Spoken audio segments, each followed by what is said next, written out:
disons non. Non à la balkanisation du Congo. Le Congo sera un et indivisible.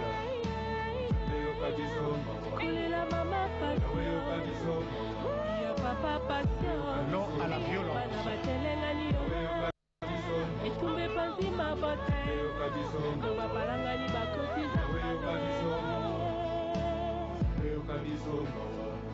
Non à la guerre. Yahweh. Et la capo est là. Donc on se fait la capo. Il faut maquiller à la Congo et Tamba.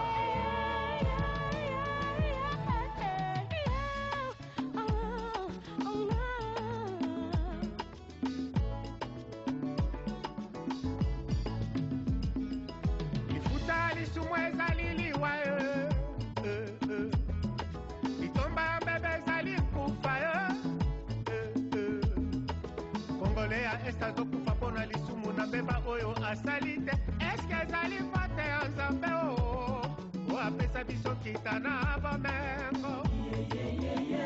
Aloba toyoka apesa biso mode d'emploi oyo esilisaka etumba okimi esonga na Congo.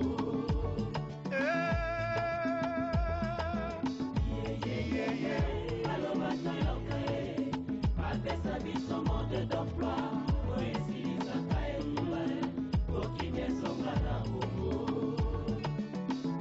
Laissez les enfants s'exprimer. Souffrance à Égypte na mémoire à bana Israël et Toboyi. Oh Avida. Congo etonda bato maele aboni ape motindo. Na esti zusinga bato ya lolenge kasi ya bitumba te o. Mama bakolela bandeko na biso bakufi. Makila ekotanga inison nous restons collés. Mesdames, Mesdemoiselles et Messieurs, bonjour. Vous êtes sur la radio-télévision nationale congolaise et vous suivez Notre Congo. Vous savez, chers téléspectateurs, la paix durable et le développement intégral de la RDC constituent les préoccupations de tout Congolais. C'est pour ça que nous avons décidé d'en parler aujourd'hui dans notre émission Notre Congo, mais nous allons parler, pour arriver à cette paix durable et à ce développement intégral, il faut des initiatives endogènes venant des filles de la République démocratique du Congo. Nous avons donc invité sur ce plateau le professeur Dr Nzita Dinzita pour parler des initiatives endogènes en vue de la paix durable et du développement intégral de la RDC. Bonjour professeur. Bonjour Léoné. Voilà, je viens de circonscrire le sujet de notre émission. Alors je voudrais tout de go que vous puissiez un peu dire à tous les téléspectateurs qui nous suivent, c'est quoi les initiatives endogènes? Eh bien, ce sont les initiatives qui viennent de l'intérieur, qui ne viennent pas de l'extérieur, qui viennent des filles et fils d'un pays qui vivent la situation, qui comprennent les situations et qui proposent des solutions adaptées et adaptables aux conditions réelles vivées par les gens qui vivent dans ces pays-là. Donc, vous voulez dire qu'il faut tenir compte des réalités de notre pays? Tout à fait, des réalités et notre histoire et notre géographie et notre situation réelle, oui. Alors, selon vous, quelles sont ces réalités de notre pays, sur le plan politique, sur le plan économique, sur le plan socio-culturel? D'abord sur le plan politique, quelles sont les réalités? Sur le plan politique, le Congo, c'est une collection de nombreuses tribus et réparties pour le moment dans 10 provinces, puisque Kinshasa 11, mais d'ici très peu, avec la décentralisation à l'heure, nous serons 25 provinces, 26 Kinshasa 26. 26, oui. Donc nous sommes un demi-continent au cœur de l'Afrique et nous avons une collection des royaumes et des empires, bref, un peuple qui est vraiment hétérogène. Les premiers défis donc que le Congo arrive à gagner, nous avons déjà gagné l'indépendance, d'accord, maintenant il faut que nous développions avec toutes ces tribus et la fraternité, que nous nous retrouvions un peuple uni, un peuple frère, et tous, vous voyez la patrie, le Congo, qui devient notre patrimoine commun. Alors que direz-vous, ma professeur, à tous ceux qui prétendent que nous sommes un pays, mais nous ne sommes pas encore une nation? Est-ce qu'ils ont raison, ces gens, de s'exprimer ainsi à propos du Congo? Oui, je pense oui et non, parce que je pense que pour moi, c'est plutôt, nous ne sommes pas encore une patrie.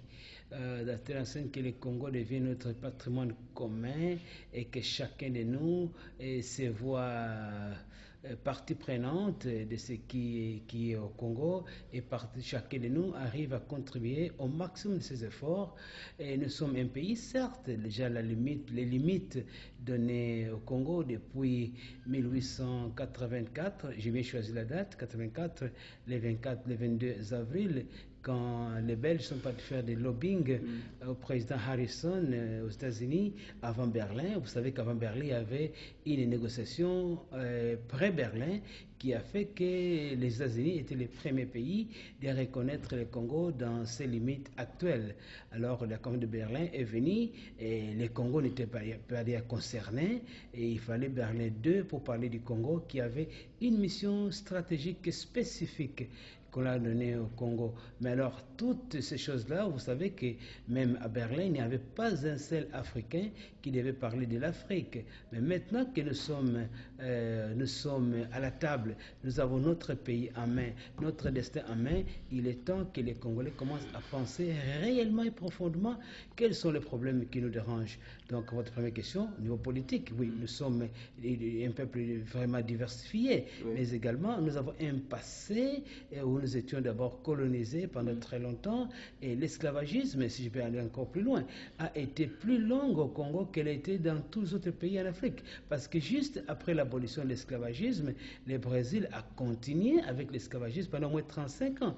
Donc nous avons beaucoup de nos frères qui sont en Trinidad, Jamaïque, qui n'étaient plus vendus aux Blancs comme prévu, mais ces gens qui se sont retrouvés malheureusement que le Brésil avait continué l'esclavagisme. Donc nous avons un passé tellement pénible que pour diriger ce pays, il faut toujours en tenir compte. Et la brutalité de la colonisation belge est vraiment incomparable à d'autres colonisations. Nous avons des gens qui ont perdu des mains, et des femmes qui ont perdu des jambes parce que le mari a fui, et les Congolais n'étaient reconnus que par son impôt. Donc l'identité d'un Congolais, c'était la carte d'impôt. Pratiquement, nous étions seulement une machine de production d'impôts ou de travaux forcés. Alors, avec cette anthropologie politique, les Congolais doivent comprendre que désormais, il faut que les Congolais prennent en main leur destin, et tout ce qui nous dérange doit nous préoccuper. Oui, bon, voilà, vous avez dit, nous sommes plus de 450 tribus, il faut que toutes ces tribus-là puissent s'entendre pour vraiment former une nation. Alors, quelles initiatives doit-on prendre en tant que Congolais pour que toutes les tribus soient réunies, pour qu'on puisse former vraiment un seul peuple? Voilà, un peuple est soudé par les idées. Ce sont les idées qui soudent un peuple. Actuellement, nous avons une idée maîtresse, que le Congo est en train d'être matraqué par ses voisins. Vous savez, nous avons des voisins autour de nous, et nous avons des conflits de frontières avec tous nos voisins. Tous nos voisins ont des conflits avec nous, des frontières. Donc, les Congolais comprennent d'abord que nos voisins ont un œil très, très curieux sur le Congo, et ça ne va pas à l'intérieur du Congo, et n'est pas quand même un des avantages pour ceux qui veulent être des tracteurs du Congo. Donc, pour le moment, le Congo vient de traverser, je pense, dans l'histoire des Nations Unies, deux époques les plus incomparables, un parallèle. Vous savez que c'est ici où le premier secrétaire général est mort. Tout à fait. Et vous avez... Il fut un Suédois. Oui, un Suédois, mais également, il était aussi un réformé. C'était un chrétien réformé, que je vais même dire un pasteur, si vous voulez, réformé, qui est venu ici croyant que c'était la providence de Dieu qui l'a envoyé ici. Alors, vous avez cette question-là des Nations Unies qui sont venus depuis quelques jours après l'indépendance. Et aujourd'hui, nous avons la plus grande compagnie militaire des Nations Unies dans le monde en train de faire la paix. Et nous avons les premiers chapitres ouverts au Congo où les Nations Unies ne sont pas seulement là-bas pour être là pour la paix, mais il va y avoir une brigade d'intervention qui va renforcer et qui va réellement s'engager à attaquer pour la paix. Donc la première question, l'idée centrale maintenant qui doit préoccuper le Congo, où en sommes-nous avec les droits international humanitaire? Et cela, je réponds à vous, Dieudonné, que nous autres, à l'Université chrétienne internationale, nous avons pensé qu'il est obligatoirement que cette idée intéressante du droit international humanitaire soit la nôtre. Nous avons appelé nos amis qui peuvent nous aider.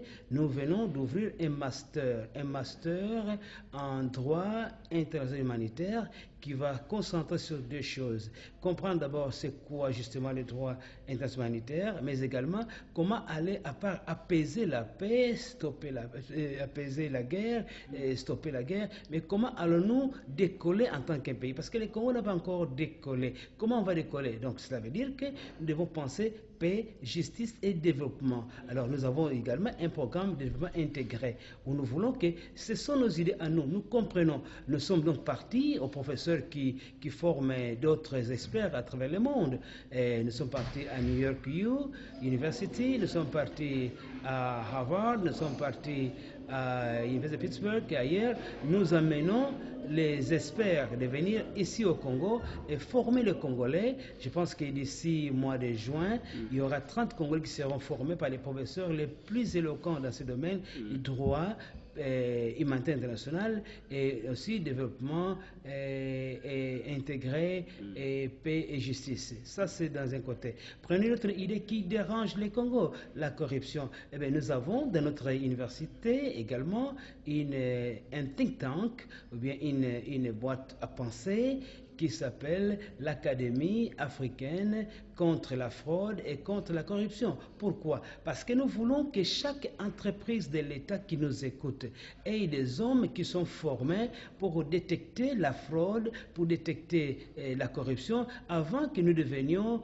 les mauvais exemples du monde. Aujourd'hui, quand on parle de corruption, on voit d'abord les Congo, et ça ne nous honore pas. Donc nous voulons dire à la face du monde que le Congo a des idées, des initiatives qui sont les nôtres, et nous demandons qu'on nous appuie. C'est le sens là que j'ai des professeurs et j'ai des groupes qui ont décidé dans les deux domaines-là. Prenons les droits humanitaires internationaux, humanitaires et paix, justice et sécurité, développement durable et intégré. Les gens qui sont intéressés deviennent nous aider ici au Congo en formant nos gens, mais également une autre compagnie qui va être avec nous en alliance pour essayer de former les acteurs des entreprises publiques ou non publiques pour qu'ils comprennent c'est quoi, comment avoir une prophylaxie contre la fraude et contre la corruption. Ce sont des idées données qui sont endogènes, qui sont authentiques et qui sont congolaises pour répondre à une question qui est congolaise. Donc ce sont les idées, je disais,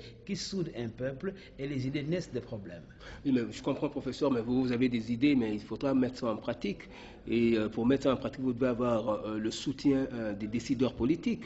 Et bon nombre de gens disent que nous ne pourrons jamais combattre la corruption, nous ne pourrons jamais combattre la fraude, nous ne pourrons jamais combattre les antivaleurs s'il n'y a pas de rigueur dans la gestion de la res publica.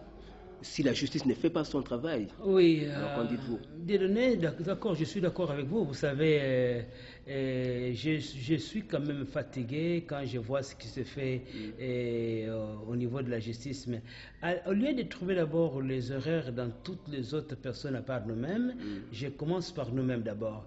Je pense que si le Congo est en train de souffrir, que ce soit dans le cadre de la corruption, la fraude ou même l'absence de la paix et la présence perpétuelle de la guerre. C'est en partie d'abord à cause de ces intellectuels qui soit n'en parlent pas ou ont un silence coupable. Je reviens en m'expliquant. Prenons le problème de la guerre dans l'Est. Quand nous étions agressés, on a commencé à nous agresser. J'étais parmi les rares personnes qui disaient, messieurs, nous ne sommes pas en train de parler balkanisation parce que c'est là que les Rwandais et les Ougandais veulent nous amener pour que nous puissions empêcher d'avoir la fraternité internationale qui sera avec nous en train de comprendre que le Congo est agressé. Nous sommes agressés. Il y a eu invasion. Nous avons des gens qui sont supportés par l'étranger et le Congo, c'est un pays qui est à part entière, membre des Nations Unies. On ne peut pas permettre que ses voisins alimentent des guerres parce que les gens qui ont fait des guerres chez nous, disons la vérité, ont été quand même aidés. Les armes qu'ils ont, ça ne tombe pas de nos arbres, ça ne vient pas des vaches de l'Est, mais ce sont des armes qui viennent de l'étranger. Ah ben oui, des échanges. Donc là-bas, l'État congolais n'avait pas empêché les Congolais. C'est plutôt les Congolais qui ne savaient pas, les intellectuels qui ne savaient pas comment ne pas prendre seulement une seule idée, mais nous pouvons avoir des idées originales. Et ça prenait du temps pour que nous puissions dire la vérité que le Congo était dans une invasion et nous étions là presque minoritaires parce qu'il ne fallait même pas citer les gens qui nous agressaient. Alors là, ce n'est pas l'État qui a empêché. Mais par après, il y a eu évolution. La communauté internationale avait même reconnu que nous avions été agressés et nos agresseurs avaient été cités. Et c'est pour ça qu'aujourd'hui, il y a cette évolution avec l'installation de la force internationale neutre dans les prochains jours. Donc, oui, Dieudonné, oui. Mais vous savez que là-bas aussi, voici les déficits de connaissances des conseils de sécurité. Vous savez que le M23, il n'y a pas très longtemps, qu'il pensait qu'il pouvait marcher sur Goma et prendre les Congolais sur Rutshuru, qui allait opposer à une décision du conseil de sécurité. C'est l'absence totale de connaissances des droits internationaux humanitaire, parce qu'à ce moment-là, ils n'ont pas ces droits-là. Il faut que les Congolais, nous avons beaucoup d'enfants qui ont fait les droits dans ces pays, à travers les pays, et il y a beaucoup de juristes, et nous les invitons